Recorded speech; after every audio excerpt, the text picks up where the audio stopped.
Subscribe কৰক Akhol the Assamese kitchen চেনেলটো বেল আইকনটো press কৰক লেটেষ্ট ভিডিঅ'ৰ নটিফিকেশ্যন পোনপ্ৰথমে পাবলৈ হেল্ল' এভৰিৱান মোৰ আখললৈ আপোনালোক সকলোকে পুনৰবাৰ স্বাগতম জনাই আজিৰ ৰেচিপি ভিডিঅ'টো আৰম্ভ কৰিবলৈ লৈছোঁ আজি আপোনালোকৰ ওচৰলৈ মৰিচা শাকৰ ঠাৰিৰ ভাজিৰ এটা ৰেচিপি লৈ আহিছোঁ আৰু এই ভাজিকণ খাবলৈ বহুত সোৱাদ লগা হয় আৰু মৰিচা শাক আমাৰ স্বাস্থ্যৰ কাৰণে এনেও উপকাৰী কাৰণ যিবোৰ শাক-পাচলি ৰঙা ৰঙৰ যেনে বিট মৰিচা এনেকুৱা ধৰণৰ বস্তুবোৰ আমাৰ শৰীৰৰ তেজৰ কাৰণে উপকাৰী গতিকে বলকচোন ৰেচিপিটোলৈ আগবাঢ়ো মৰিচা শাকৰ ঠাৰিৰ ভাজি বনাবলৈ এয়া মৰিচা শাকৰ ঠাৰি লৈ লৈছোঁ আৰু এই ধৰণেৰে ঠাৰিৰ পিছ অংশটো অলপ সৰহকৈ কাটি দি ঠাৰিখিনি লৈ ল'ম আৰু ইয়াত পাতখিনি ব্যৱহাৰ নকৰোঁ পাতখিনি অকণমান লেৰেলি গৈছে সেইকাৰণে পাতখিনি নলওঁ অকল ঠাৰিখিনি ল'ম আৰু ঠাৰিৰ এয়া যিখিনি এই ধৰণেৰে গুচাই ল'ব লাগিব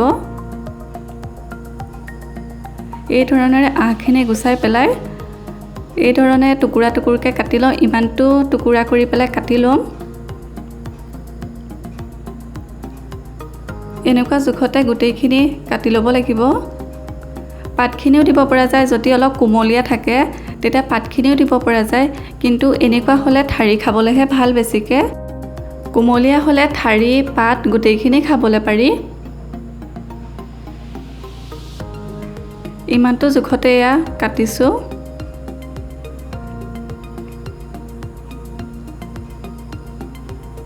এয়া প্ৰথমডাল ঠাৰি কাটি হৈ গ'ল এতিয়া একে ধৰণেৰে গোটেইখিনি ঠাৰি কাটি ল'ম আহখিনি ভালকৈ গুচাব লাগে নহ'লে ভালকৈ নুগুচালে খাওঁতে আহবোৰ থাকিলে অকণমান দিগদাৰ লাগে সেইকাৰণে ভালকৈ আহবোৰ এৰুৱাই কাটি আছোঁ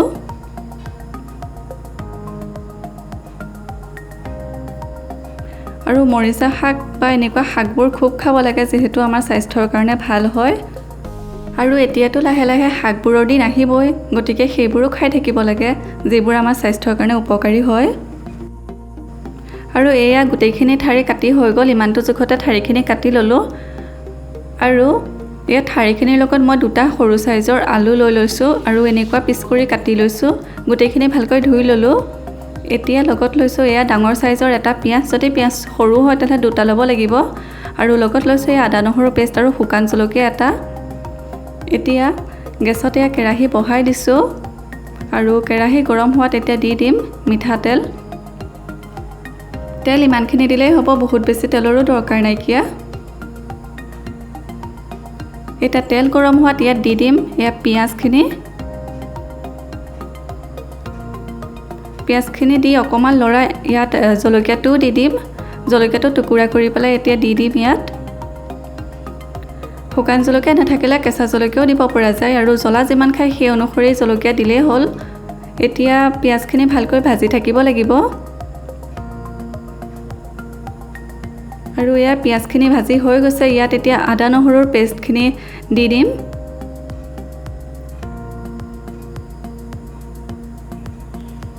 এতিয়া আদা নহৰু কেঁচা গোন্ধটো যোৱালৈকে ভালকৈ ভাজি থাকিব লাগিব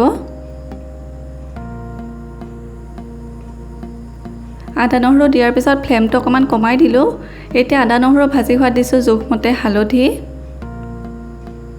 আৰু দিছোঁ জোখমতে নিমখ এতিয়া আটাইখিনি ভালকৈ লৰাই থাকিম মিডিয়াম ফ্লেমতে এতিয়া ভাজি আছোঁ গোটেইখিনি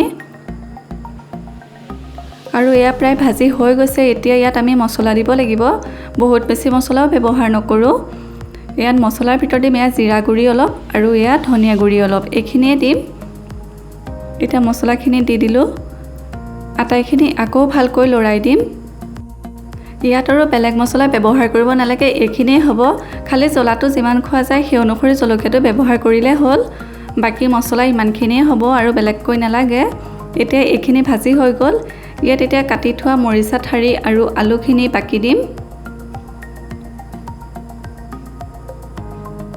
এইখিনি এতিয়া বাকি দিলোঁ এতিয়া অকণমান ফ্লেমটো বঢ়াই পেলাই এইখিনি ফাৰ্ষ্টতে লৰাব লাগিব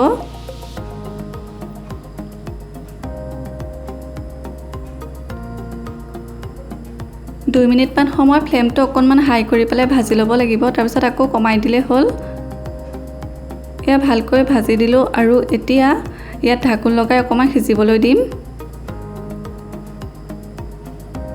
আৰু এয়া 2-3 মিনিটমান সময় সিজিবলৈ দিলোঁ। ঢাকোন লগোৱাৰ পিছত কিন্তু ফ্লেমটো মিডিয়াম কৰি দিছিলোঁ।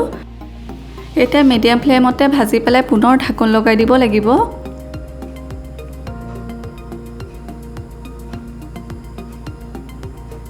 এয়া ঢাকোন লগাই দিম পুনৰ 2-3 মিনিটমানৰ কাৰণে। এয়া আকৌ ঢাকোন উদঙাই লৰাবলৈ লৈছোঁ। এয়া সিজিবলৈ ষ্টাৰ্ট কৰিছে আৰু লাহে লাহে।